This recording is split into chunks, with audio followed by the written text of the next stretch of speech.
Nail or beauty school was just the beginning, right? What on earth do you do now? Welcome to the Salon Success Podcast with Monaco Nail Academy. Our topics stretch beyond nails and into all things salon related, business, marketing, and social media. And at the very least, hits you with real, honest stories about our experiences. This isn't school. This is real life, real business, and really freaking hard work. Before we get started, wherever you are, thumbs up, tag a friend in the comments, or hit that share button and support small business. Hello, hello, hello. It is Pat here from Monaco Nail Academy, and today I am joined by. Ngā mihi nui ki koutou katoa. My name's Becca. Hi, happy to be here. And I'm here again with you guys, Mel from Jungle Nails.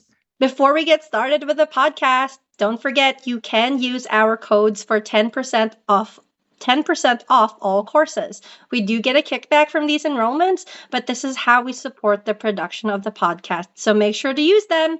My code is PATSITIVE. My one's just Jungle Nails. Mine's Becca. Amazing. So you can pick any of those if whoever you want to send 10% off to. Pick me jokes. You can pick any of us. Before we get stuck into alternatives to working for yourself, let's chat about last week's topic. Okay, so Mel, what were we talking about last week? So last week we talked about the newbie excuse that everyone just wants evenings and weekend appointments, and we chatted about how we can use our marketing to attract the right people for our business model and our goals and our lifestyles, and how we can kind of get around that notion that everyone only wants evenings and weekends. Definitely a spicy topic, so we definitely recommend you listen to last week's episode if you missed it, and Mel definitely covered all of what we discussed, I think.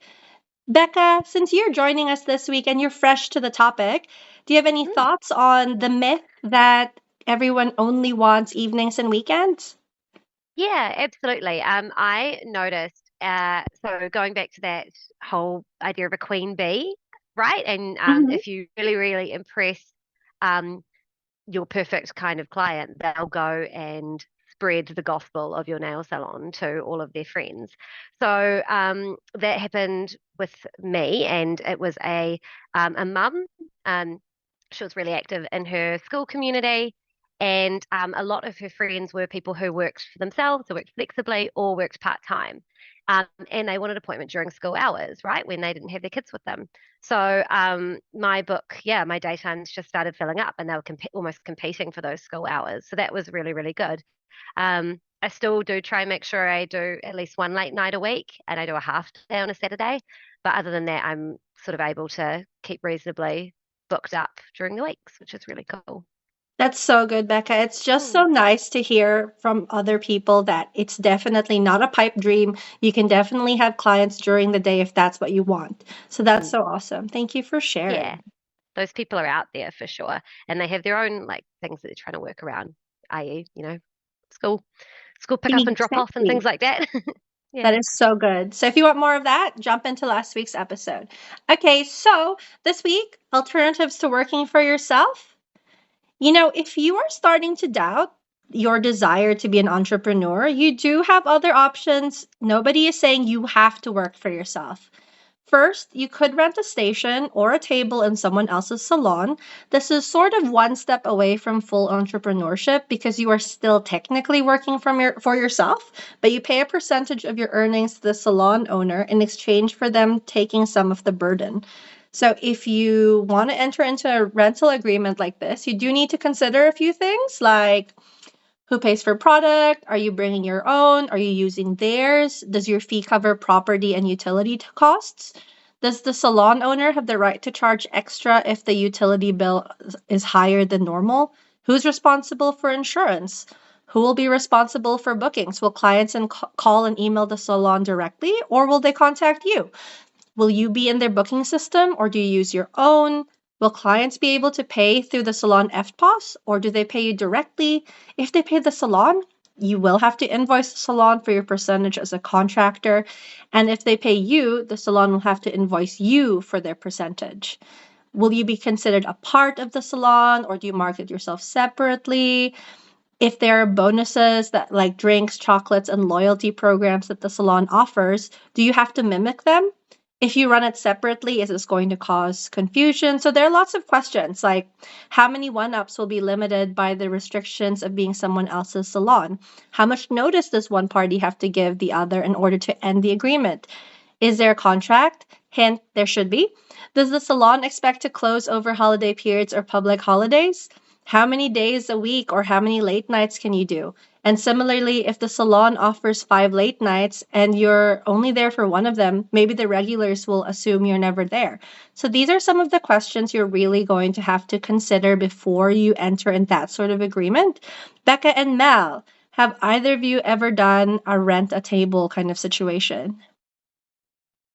I have not, so I don't really know much about it, and all that sounds very like a lot, but I also can understand why you need those things in place. But yeah, we talked about it one of the other weeks with the home salon one.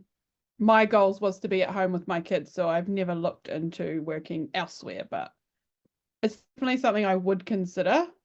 But yeah, so it'll be good to hear the steps I should take and what I should be putting in place to protect myself as well. But yeah, what about you, Becca? No. So I currently share a salon space with my mother-in-law who's a hairdresser. So we share the space together, but have quite different businesses. So we manage all of that stuff individually for ourselves. So that makes things a little bit easier. And we're providing such different services that it doesn't you don't have issues about client clashes and things like that. I have dabbled a little bit in letting people sort of hire my desk effectively for short periods of time, but it has been quite difficult and complicated. So I can definitely sort of talk a little bit about what I found that experience anyway. And I also have friends who have hired chairs in salons. So without breaking any confidences, I could probably speak to that a little bit. Again, some of the more like what worked well, what didn't work well, maybe for them. Oh, it would be so cool if you shared a little bit about that. Yeah. Yeah. So the one thing I noticed when you were speaking, Pat, was the idea of like renting a chair and you pay the salon owner a portion of your income. So that's certainly one way you can do it. Where that gets a little bit complicated is things like where one party is GST registered and the other one isn't.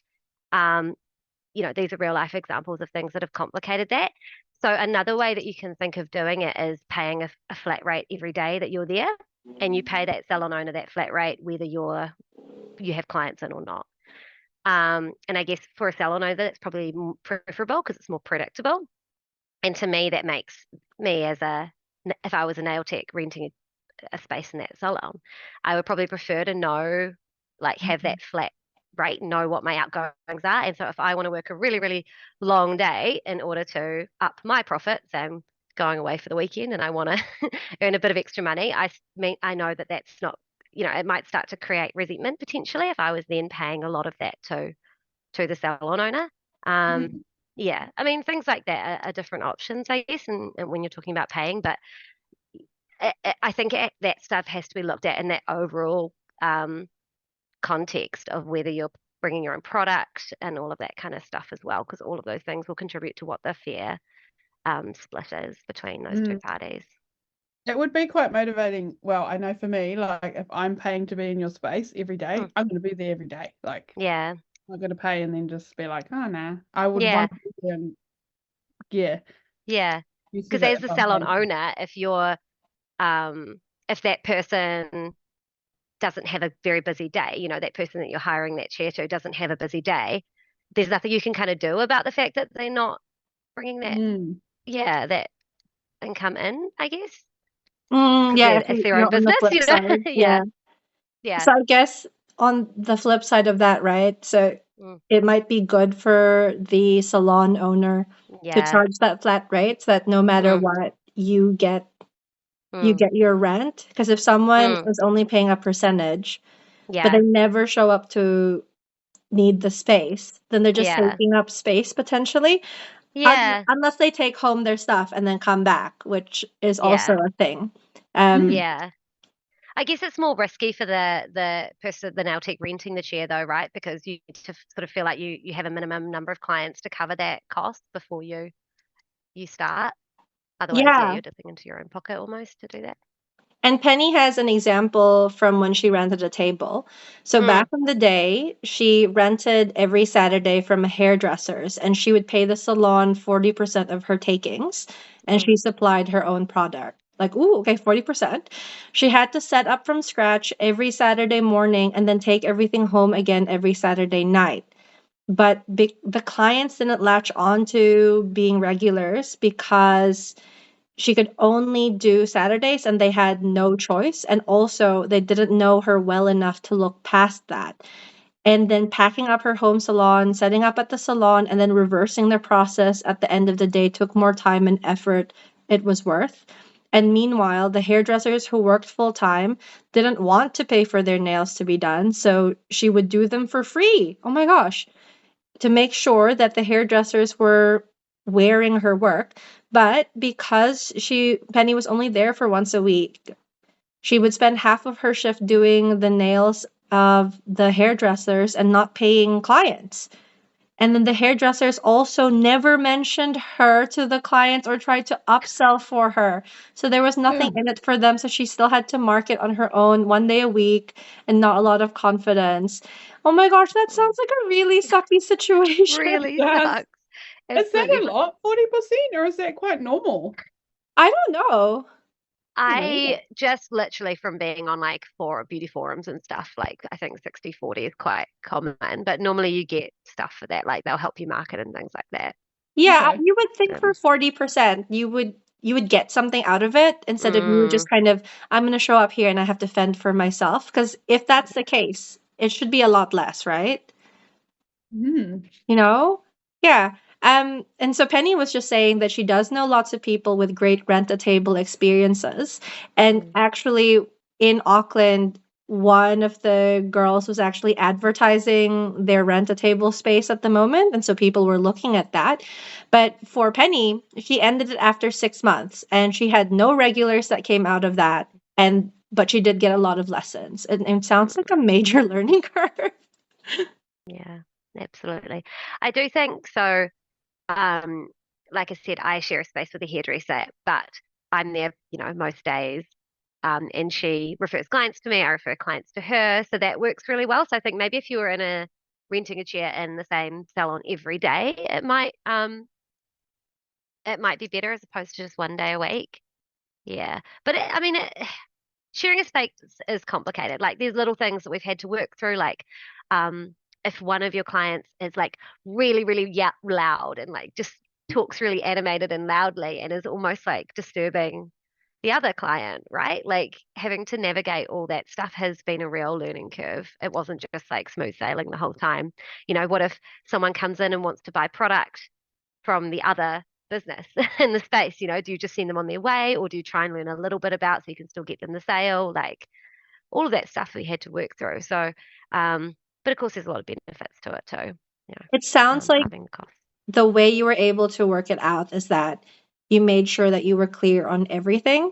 Yeah, I think yeah, that's really good. And that's what Penny says as well. She says that if you rent a table, only do it if you have an ironclad agreement that covers mm, everything. And she made it like mm, all caps, everything. So that really aggressive.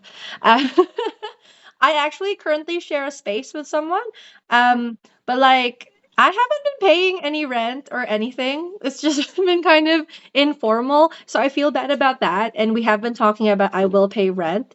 But she's been like really chill about it, and we haven't been seriously doing any of this. But I think this lesson this podcast episode is making me think, okay, we better sort out like how we're gonna do this to make sure we're on the same page, and that way we can help each other. Because the last thing I want is for us to like get bitchy at each other later because something wasn't clear and we take advantage of each other, which I don't think we'll do, but it's the kind of thing that unintentionally happens, so it's better to talk about it beforehand.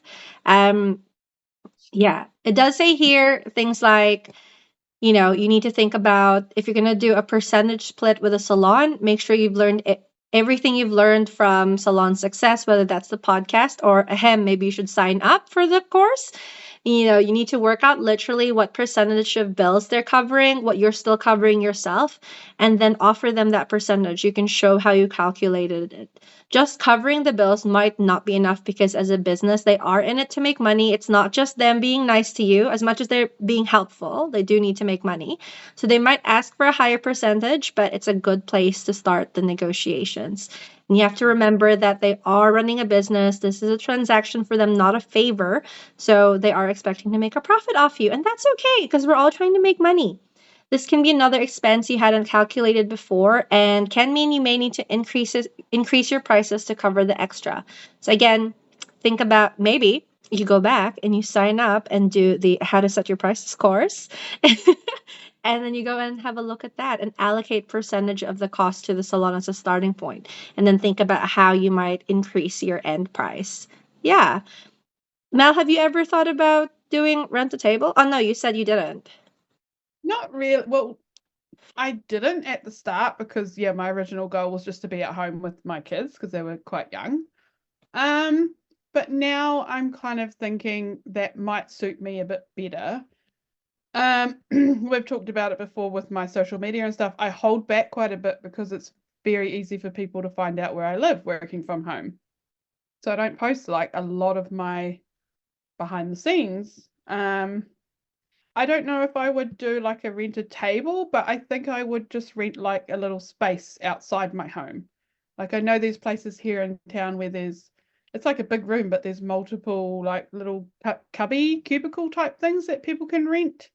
But then again, that comes to like, what if I'm there with a nice quiet client and the people next to me are like, I don't know, doing whatever that business does. And it's, I don't know, it's scary. There's pros and cons to everything, right? So I guess you just have to think about everything we've discussed over the last few weeks, look at the Salon Success module stuff, and talk to the people in our Facebook groups and our Facebook chats and just see what might work for you.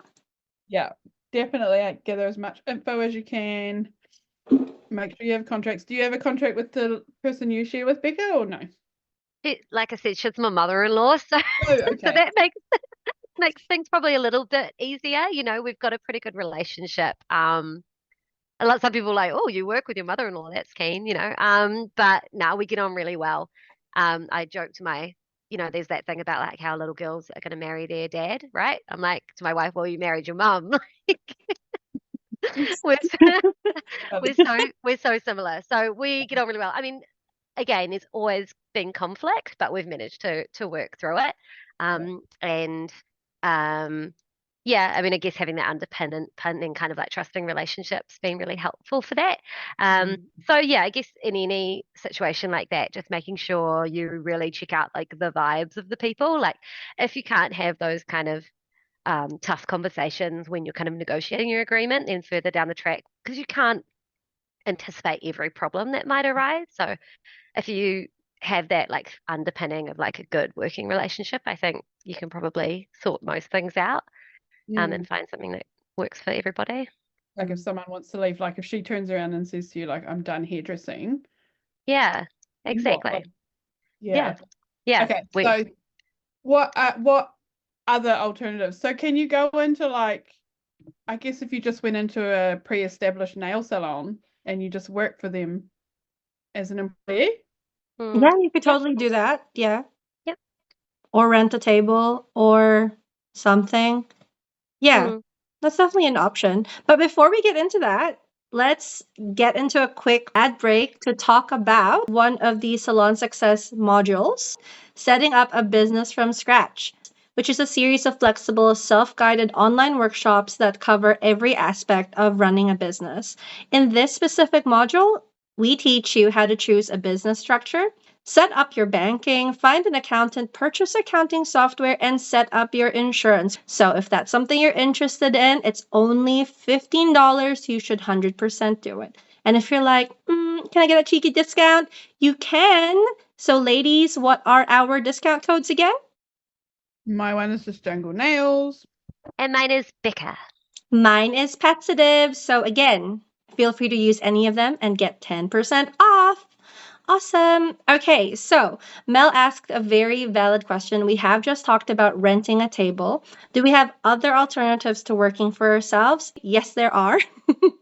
The other option that we can look at is we can work for someone else as an employee.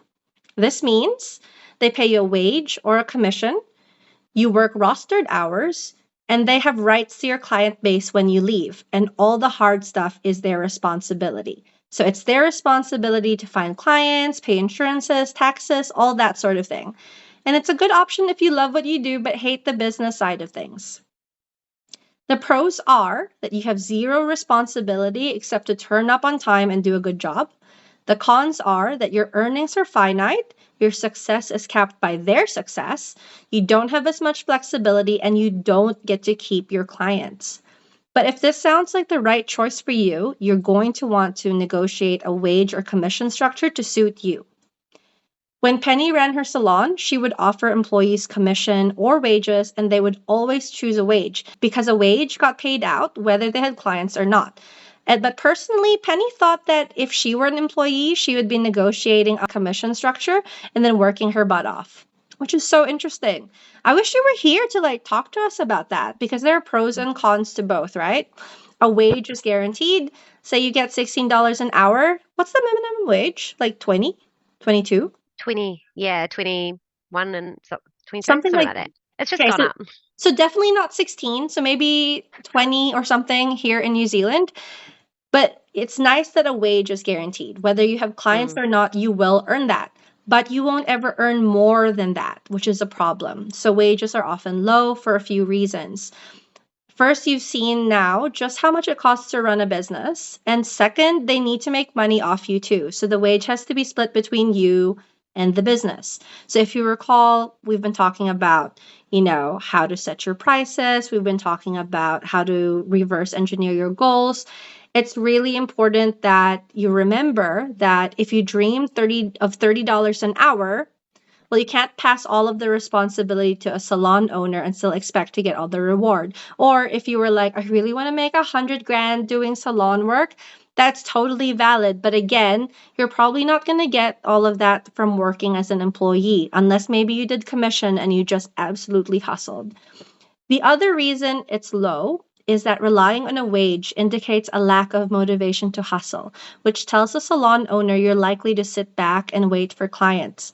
Then they are going to have to hustle even harder to fill your appointments. And since you don't want to hustle, you will probably have more empty appointments that they still have to pay you for. I'm not saying it's a bad thing to choose this. If you want to just do your work and go home, that's okay. But you can only expect to be paid relative to the risk you took, which is such a good point. And then if you do negotiate for either a part or all commission structure, you are able to earn much more, but it is harder. With commission, you only get paid if you see a client, but you still have to be there during your rostered hours. So if you're rostered 9 a.m. to 5 p.m., but you see one client, you're getting a very low pay rate.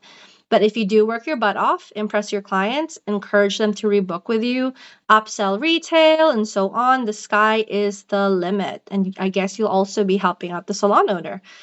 So we need to make sure that if we want to become employees at a salon, we negotiate our commission and that we know if it's capped or uncapped and that we know when it can be reviewed, what policies are on other staff members booking clients that you think belong to you, whether there are bonuses for hitting particular targets, and so on. So there are lots of things we can consider, lots of stuff we can talk about with the salon owner. And, weigh up all the pros and cons and decide whether you want to run your own business. Do you want to rent a table or do you want to work for an existing salon? Okay, what do the two of you think? It's a So, lot to consider, right? yeah, heaps. Mm. Yeah, I have so many thoughts. You go, Mel. No, I was just thinking as a perspective of someone who's never really considered it so far, journey.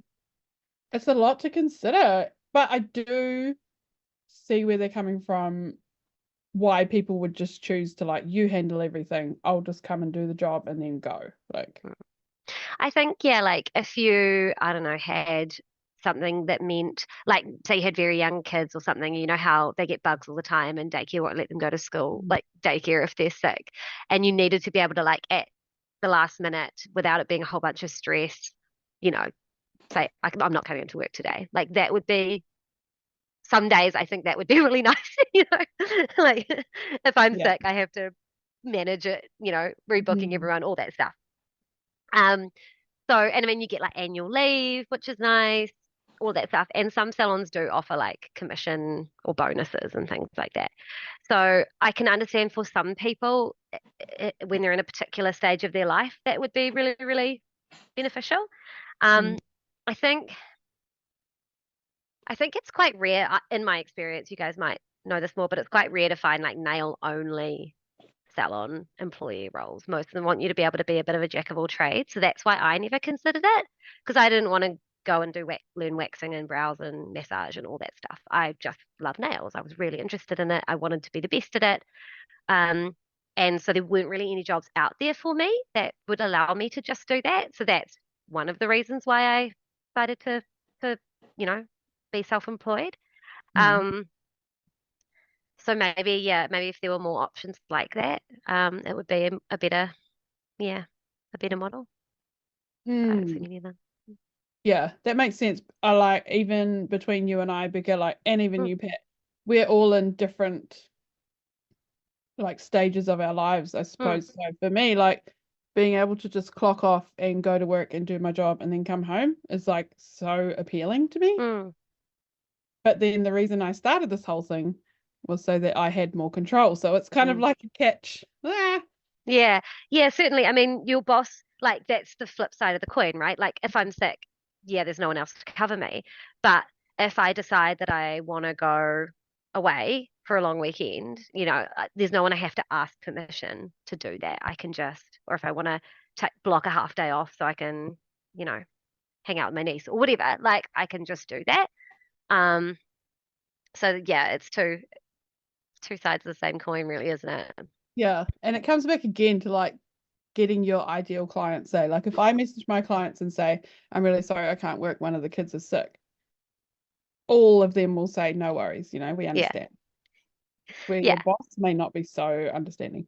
Yeah, or you might end up using up all of your sick leave or whatever, Which always happened to me when my kids were young and I worked outside of the home. I never had any sick leave or annual leave or anything, because so it was just I don't know, I guess pros and cons again. I do think, like, if I was looking for an employed salon position, there's things that I've seen trip other people up, like if they put you on a contract and the minimum hours are really low, like they'll say, oh, the minimum hours on this contract are 20 hours a week, but we're really busy, you'll get way more hours.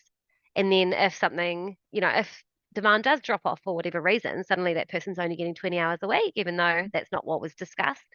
So I think that's something to be really aware of, like make sure that you have those minimum hours put in, and like do check if the contract has like a restraint of trade. Like, if I go work in your salon, does that mean I'm not allowed to do anyone else's nails for 5 years in the whole town? Like, that's something to know and to be okay with before you sign that contract. Yeah, and just seek help. Like, take your contract and ask a lawyer or a friend who's to just look over it and just give you advice, or just make sure there's nothing like odd in there or scary. We're all guilty of that, scrolling straight to the I agree to the terms and conditions instead of reading it all. Those are such good points. I mean, I wouldn't have even thought about they might say it's only 20 hours, you'll get more, blah, blah, blah. And then what if, it's down to 20 hours because it's so quiet. And then your contract might say you're not allowed to do nails on your own because you're supposed to be doing nails for the salon. So all of a sudden, you're not able to earn any more money. And that's what you're stuck with because you're on that employee structure. So I guess then the good thing is if you decide to go for rent a table, you are able to hustle more if you need to, and you just know what your fixed costs are. So that's something to consider. But then again, there are so many unknowns with renting a table. So is that what you want? But then if you start your own business, again, you don't know if it's stable. You don't know if everything you want is exactly how it needs to be. So it really depends on what you really want to value and what's important to you right now. And so we're just having a discussion around what you may need to consider. But at the end of the day, it's up to each individual person to decide what's best for them. Totally. Yeah, and I And it's think like okay to like pivot and change. Like I'm kind of in this limbo stage at the moment where I have been working from home, but we're about to move.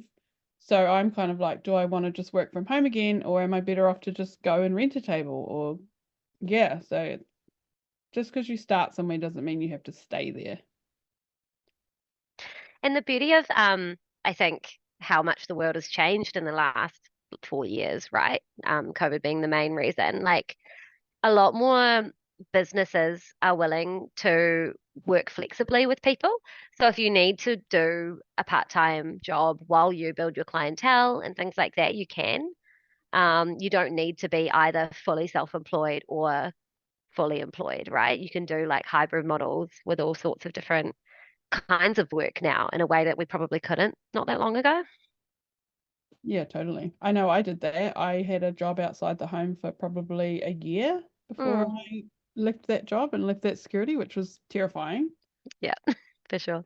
Yeah, I don't know. And Pat, you've still got another job, Mm-hmm. and you as well, Becca as well. So Yeah. Yeah, I for the first like year and a half, I worked, I think like 3 days a week and then fit clients around that. And I was working sort of like, long, long weeks. So it was really nice when I moved, went fully self-employed. And so I just do a little bit of contract work for my old employer, but it's like 30 hours a month, and I can do that at 10 p.m. at night or 5 in the morning or whatever works for me. And those kinds of roles, I don't think were really like mm, around not that long ago. And so that's given me kind of that I'm still self-employed. I still just contract to them rather than being employed. But it gives me that little bit of, I guess, security on those days where you do get 3 no-shows for no particular reason. yeah. I guess it just goes to show that there are so many different options out there, and you don't have to stick to exactly one path. Like you can pick and choose what you need, Mm, and you need to be open to the options and the possibilities and just see what's out there. So we don't necessarily have to close the door on an option just because it doesn't make sense straight away. But if you mm, look at it, maybe there's aspects of it that you can go, I really like this. And I'm going to see if I can incorporate that into my situation. So that's really mm. cool. And yeah.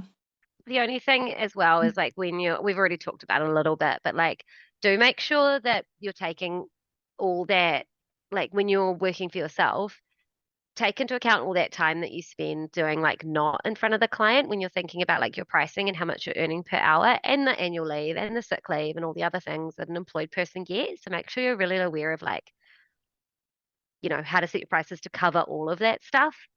Because that's something I think a lot of people don't realize. Like, your employer will pay your KiwiSaver and your ACC and things like that. So I think we often just think about how much money am I taking while the person's in the chair and not all that other stuff that you do need to think about. Okay? That's such a good point.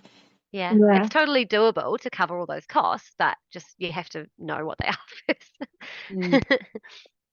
And I guess that comes back to the whole decision about, do you want to work for yourself? Do you Exactly. want to be an employee, or do you want to rent a table? Because with Yeah. renting a table or working for yourself, you do have to think about all of those things.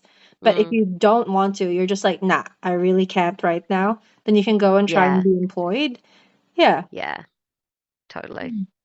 Gotta keep your eyes open and be ready for what you decide to do and just roll with the punches, I guess, which is cool. That's it. If you could do it all over, would you still Ooh. choose to be self-employed? Because I know both of you are self-employed. I think where I was in my life, it was definitely the right choice for me. Having young kids, but now they're a little bit older. They're kind of busy in their own little lives now. I probably could manage to work differently. But at the time, it was definitely right for me. But yeah, I don't know if I just started now what I would do. Don't know. Hmm. What about you, Becca? Such a great question. I I love the camaraderie of having someone else in my salon. So if I was sitting, I think I was sitting alone all day for 3 years. I mean, you talk to your clients, which is lovely, but having, now that I've had someone to share my ups and downs of my day with, I think I would struggle to go back to being a solo self-employed person all day. Mm. Because I just love having that, oh my gosh, you'll never guess what happened type chat, right? Like I like having a colleague to talk to. So if Jeanette decided she was going to stop doing hairdressing, I would probably look to find that some other way, you know. So whether that be go work somewhere else or bring someone else in to rent a desk or something. But I don't know if I would want to go back to being a solo nail tech on my own all day. And that's part of the thing that I miss from coming from like a job outside the home and having a team and customers that we got to know and see all the time. Like that's what I really do miss, that I don't have that sort of, I don't know, like team of colleagues. And maybe we need to start like regional Monaco hubs where we all come together and chat. A Monaco rent a table regional hub. Ooh. It'd be great. And then you can buy products there as well. Ooh. Yeah, perfect. Okay, just putting that in there for Penny to like listen to, and she'll be like, or she'll be like, ooh. Yeah. Edit us as you will, Penny. Exactly. Okay, I think for myself, I guess I was originally going to just be on my own in my own space at home, but it really wasn't working for me to try and do this from home. I'm really much happier kind of having a space outside of the home and having this kind of rent a table situation with one of my friends who is a Monaco grad as well. So it's really cool. Yeah, woo, Monaco grads. So I think at the moment that just works for me, and I like that I know what I'm supposed to pay a commission to her or something, and plus like a base rate. Not that I have, because like I said, we've been kind of keeping it low key, but watch this space. But I don't know if I'd want to be an employee of a salon, because I don't want to be stuck somewhere the whole day and then potentially not have customers. Because at least if I'm renting a table, then I know it's up to me. I can leave. I need to fill in those slots. If I only want to work a couple of days a week, that's cool. But having, I don't know, being rostered as an employee at a salon doesn't sound as much fun to me. Like all the cons without all the benefits of, because we get into nails to be creative and fun, and then I don't want to be an employee. Yeah. But it works for some There's people. lots of others. Yeah.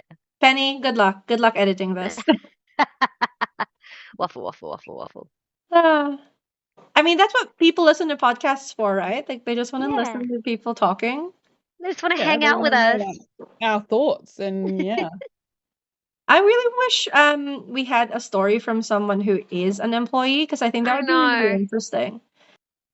I literally, the only two people I can think of who have employed someone, both of them have like let them down, like quit at last, like late notice and stuff. So I'm like, surely it works sometimes, The Monaco students and grads, she was asking about which option suits people best. And someone's just replied to her and said, when working from home, people tend to not value your time as much, as you're not considered by a lot of people as a serious business, which can result in people feeling comfortable doing no-shows, wasting your time with bookings. And there's the expectation that home salons should be cheaper. I don't know that that's true, personally. I think this is just someone replying to them. Yeah, I think if you set your boundaries and enforce your policies and stuff, then people will. Yeah, so she's asked, like, ladies who worked in salons who have also run their own businesses, either mobile or working from home, which option do you prefer and why? I know someone who is a Monaco grad who did get a job as an employee at a salon. I guess one of the bad things potentially is if you work somewhere, you're not in control of the training, of how they run their business. So if they do like maybe questionable things, like kind of chop shop style, then you you can try and influence it and try and change it. But at the end of the day, it's the salon owner who's in charge. And she would talk about how if they would introduce new services or if one of the girls would learn something new, the owner would just send them reels and be like, yeah, just watch this reel and now you know how to do gel X extension. Okay, you've watched this reel, now you know how to do lash extensions. Mm. And it's like, Yeah. no. And what do you Oh my do? Like, God.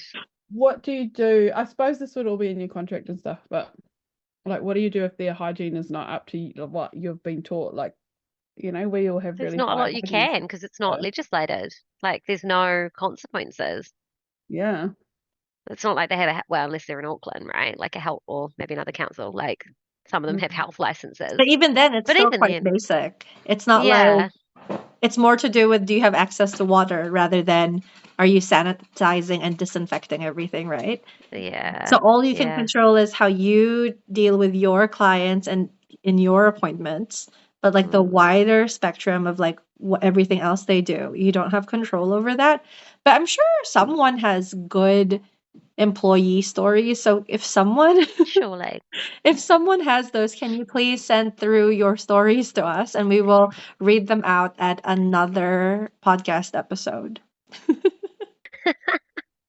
Just before we wrap up, I want to take a minute to remind you about Salon Success, specifically setting up a business from scratch. So that's for $15. You get a module that is part of the Salon Success series that is all about teaching you how to choose a business structure, setting up your banking, finding an accountant, purchasing accounting software, and setting up your insurance. So if this is something that you want help with, go to the Monaco website and buy it now. And for $15, I think that's a big steal. If you want a 10% off coupon, we have 3 coupons for you to pick from. Mine is Patsative. Mine's Jungle Nails. And mine is Becca. Amazing. And with that, we are done and dusted. So before you go, like our page, follow the podcast so you don't miss the next episode. We'll be back next week. Becca, do you know what we're covering? Yeah, so we are covering setting up your space. So using the 5 senses to surprise and delight your clients as they walk in. Amazing. How good. Okay, we'll see you then. Thank you so much. Bye. Bye. Bye.